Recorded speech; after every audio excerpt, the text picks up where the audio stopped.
Hi friends, welcome to Historia. Historiയുടെ പുതിയൊരു ക്ലാസ്സിലേക്ക് എല്ലാ ഉദ്യോഗാർത്ഥികൾക്കും സ്വാഗതം. ഇന്നത്തെ നമ്മുടെ ക്ലാസ്സിൽ നമ്മൾ പഠിക്കാൻ പോകുന്നത് മാത്സിലെ സാധാരണയായിട്ട് വളരെ സിമ്പിൾ ആയിട്ട് എന്നാൽ തെറ്റിക്കാൻ കൂടുതൽ സാധ്യതയുള്ള കുറച്ച് 5 ക്വസ്റ്റ്യൻസ് ആണ് നമ്മൾ ഇന്നത്തെ ക്ലാസ്സിൽ പഠിക്കാൻ പോകുന്നത്. അപ്പോൾ ഞങ്ങളുടെ ചാനൽ ആദ്യമായിട്ട് കാണുന്നവരാണെങ്കിൽ പ്ലീസ് സബ്സ്ക്രൈബ് ചെയ്യുക. ക്ലാസ് കണ്ടതിന് ശേഷം ഇഷ്ടപ്പെട്ടെങ്കിൽ ലൈക്ക് ചെയ്യുക, ഷെയർ ചെയ്യുക. ഓക്കെ, അപ്പോൾ നമുക്ക് ക്ലാസ്സിലേക്ക് കടക്കാം അല്ലേ. ഒന്നാമത്തെ ക്വസ്റ്റ്യൻ നോക്കാം. -8ന്റെ സങ്കലന വിപരീതം എത്രയാണ്? വളരെ സിമ്പിൾ ആയിട്ടുള്ള ഒരു ക്വസ്റ്റ്യൻ ആണ് കേട്ടോ. -8ന്റെ സങ്കലന വിപരീതം ചോദിച്ചു കഴിഞ്ഞാൽ ചിഹ്നത്തിന് മാറ്റം ഉണ്ടാകുന്നു. മൈനസ് എന്നുള്ളത് എന്താവും? +8 ആവും. ഓക്കെ, ഇത്രയേ ഉള്ളൂ. ഇതാണ് ആൻസർ. ഓക്കെ, -8ന്റെ സങ്കലന വിപരീതം ചോദിച്ചു കഴിഞ്ഞാൽ +8 ആവും. ഓക്കെ, അപ്പൊ ചിഹ്നത്തിന് മാത്രം മാറ്റം ഉണ്ടാകുന്നതാണ് അവിടെ ശ്രദ്ധിക്കേണ്ടത്. ഓക്കെ, അടുത്ത ക്വസ്റ്റ്യൻ നോക്കാം. -6ന്റെ ഗുണന വിപരീതം എത്രയാണ്? നമ്മൾ വിൽക്രമം ഒക്കെ എങ്ങനെ എഴുതാം? 6ന്റെ വിൽക്രമം എഴുതാൻ പറഞ്ഞാൽ 1/6 എന്ന് നമ്മൾ എഴുതും അല്ലെ. അതുപോലെ തന്നെയാണ് ഗുണന വിപരീതം.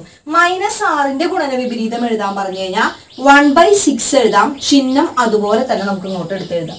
അതായത് ഇവിടെ ചിഹ്നം അതേപോലെ തന്നെ നമുക്ക് എടുത്തെഴുതാം. ദെൻ 6ന്റെ വിൽക്രമം ഒക്കെ നമ്മൾ എഴുതില്ലേ 1/6, അതുപോലെ നമ്മൾ എഴുതുന്നു. അത്ര മാത്രമാണ് ഗുണന വിപരീതത്തിൽ ആ ചിഹ്നം അതുപോലെ തന്നെ ഇടുക. അത്ര മാത്രമേ ശ്രദ്ധിക്കേണ്ടത്. ഓക്കെ, മൂന്നാമത്തെ ക്വസ്റ്റ്യൻ നോക്കാം. 5, 6 എന്നിവയുടെ ഗുണനഫലത്തെ എത്ര കൊണ്ട് ഹരിച്ചാൽ ഹരണഫലം -3 ലഭിക്കും? അതായത് 5, 5ഉം 6ഉം ഇവയുടെ ഗുണനഫലം എന്ന് വെച്ച് കഴിഞ്ഞാൽ 30 ആണ്. ഇതിനെ എന്താണ് ഏതോ ഒരു സംഖ്യ കൊണ്ട് ഹരിച്ചാൽ, ഏതാന്ന് നമുക്ക് അറിയില്ല, എത്ര കൊണ്ട് ഹരിച്ചാലാണ് ഹരണഫലം -3 ലഭിക്കുക. അപ്പൊ നമുക്ക് അത് എക്സ് ആയിട്ട് എടുക്കാം. നമുക്ക് ഹരണഫലം എത്ര കിട്ടുക? -3 ആണ് അല്ലെ. ഇത് നമ്മൾ തന്നിട്ടുള്ള ക്വസ്റ്റ്യൻ നമ്മൾ ഒരു ഇക്വേഷൻ പോലെ നമ്മൾ എഴുതുന്നു. ഓക്കെ, ദെൻ എന്താണ് -3 × x, നമുക്ക് അങ്ങനെ എഴുതി കൂടെ. -3 × x = 30. അതിൽ നമുക്ക് x കണ്ടുകൂടെ. x എങ്ങനെ കാണുക? 30/3 -10 ആയിരിക്കും ആൻസർ അല്ലെ. വളരെ സിമ്പിൾ അല്ലെ. ഇങ്ങനെ നീട്ടി വലിച്ചൊക്കെ എഴുതുന്നത് തീരെ അറിയാത്തവരുണ്ടെങ്കിൽ മനസ്സിലാക്കാൻ വേണ്ടിയിട്ടാട്ടോ. അപ്പൊ എന്താണ് 30/x, 5ഉം 6ഉം ഇവയുടെ ഗുണനഫലത്തെ എത്ര കൊണ്ട് ഹരിച്ചപ്പോഴാണ് നമുക്ക് ഹരണഫലം -3 ലഭിക്കുന്നത്?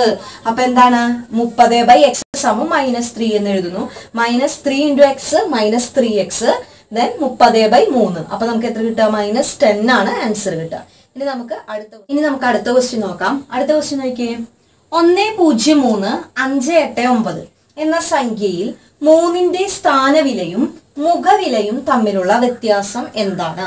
വളരെ സിമ്പിൾ ആയിട്ടുള്ള ഒരു ആൻസർ ആണ് വരുന്നത്. അപ്പൊ ശ്രദ്ധിക്കുക. സ്ഥാനവില, 3ന്റെ സ്ഥാനവിലയും മുഖവിലയാണ്. അപ്പൊ സ്ഥാനവില എന്ന് വെച്ചാൽ എന്താണ്? നമ്മൾ ചെറിയ ക്ലാസ്സിലൊക്കെ പഠിച്ചിട്ടുണ്ട്. ഏത് സ്ഥാനത്താണ് ആ സംഖ്യ കെടുക്കണത് അല്ലെ. അപ്പൊ നമുക്ക് നോക്കാം 3 കെടുക്കണത് ഏത് സ്ഥാനത്താണെന്ന് നോക്കാം. ഒറ്റ, 10, 100, 1000 അല്ലെ. 1000ത്തിന്റെ സ്ഥാനത്താണ് എന്ത് കെടുക്കണത്? നമ്മുടെ 3 കെടുക്കണത് അല്ലെ. അപ്പൊ സ്ഥാനവില നമുക്ക് എങ്ങനെ അറിയാം? 3 × 1000 ചെയ്യാം. സ്ഥാനവില തീരെ അറിയാത്തവർക്ക് വേണ്ടിയിട്ടാണ് ഇങ്ങനെ എഴുതുന്നത്. സ്ഥാനവില 3 × 1000 സമം എത്രയാണ്? 3000. ഓക്കെ, എങ്ങനെയാണ് നോക്കിയത്? ഒറ്റ, 10, 100, 1000 അല്ലെ. 1000ത്തിന്റെ സ്ഥാനത്താണ് 3 കെടുക്കണത്. അപ്പൊ 3 × 1000 3000 എന്ന് കിട്ടും. ദെൻ മുഖവില നമുക്ക് എങ്ങനെ കിട്ടുക?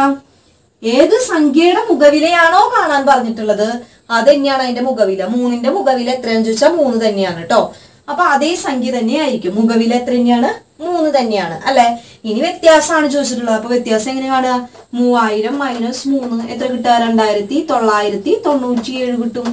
സിമ്പിൾ അല്ലേ. അപ്പൊ സ്ഥാനവിലയും മുഖവിലയും എന്താന്ന് അറിഞ്ഞാൽ ഈ ക്വസ്റ്റ്യൻ നമുക്ക് വളരെ സിമ്പിൾ ആയിട്ട് ചെയ്യാവുന്നതേ ഉള്ളൂ. ഓക്കെ, ഇനി നെക്സ്റ്റ് ക്വസ്റ്റ്യൻ. ഇനി അടുത്ത വളരെ സിമ്പിൾ ആയിട്ടുള്ള ഒരു ക്വസ്റ്റ്യൻ നമുക്ക് നോക്കാം. 5ാമത്തെ ക്വസ്റ്റ്യൻ. 4758358നെ 11 കൊണ്ട് നിശേഷം ഹരിക്കാൻ കഴിയുമോ എന്നാണ് ചോദിച്ചിട്ടുള്ളത്. അപ്പൊ നിശേഷ ഹരണം ഡിവൈസിബിലിറ്റിയിലുള്ള ഒരു ക്വസ്റ്റ്യൻ ആണിത്. വളരെ സിമ്പിൾ ആയിട്ടുള്ള ഒരു ക്വസ്റ്റ്യൻ ആണിത് അല്ലെ. അതായത് 11 കൊണ്ട് നിശേഷം ഹരിക്കാൻ സാധിക്കും. നമുക്ക് ആദ്യം നോക്കാം. അതായത് എങ്ങനെയാണ് നോക്കുക? 11 കൊണ്ട് നിശേഷം ഹരിക്കണമെങ്കിൽ എന്ത് കണ്ടീഷനാണുള്ളത്? ഈ ഒന്നിടവിട്ടിട്ടുള്ള സംഖ്യകൾ ഉണ്ടല്ലോ, 4, 5, 3, 8, അതുപോലെ 7, 8, 5, ഇങ്ങനെ ഈ ഇടവിട്ടിട്ടുള്ള സംഖ്യകളെ തമ്മിൽ ആഡ് ചെയ്തിട്ട് അവയുടെ വ്യത്യാസം കാണുമ്പോൾ നമുക്ക് എന്ത് കിട്ടണം? 0 കിട്ടണം. അല്ലെങ്കിൽ എന്ത് കിട്ടണം? ആൻസർ 11ന്റെ ഗുണിതം കിട്ടണം. എങ്കിൽ നമുക്ക് 11 കൊണ്ട് നിശേഷം ഹരിക്കാൻ സാധിക്കും. അതായത് ഞാൻ പറയുന്നതിനേക്കാളും നല്ലത് ചെയ്ത് കാണിച്ചാൽ വളരെ സിമ്പിൾ ആവും അല്ലെ. അപ്പൊ നമുക്ക് നോക്കാം. അതായത് ഒന്നിടവിട്ട സംഖ്യകളെ നമ്മൾ ആദ്യം കൺസിഡർ ചെയ്യുന്നു. അതായത് 4 + 5 + 3 + 8 എത്ര നമുക്ക് ആൻസർ കിട്ടാം? 20 കിട്ടും അല്ലെ.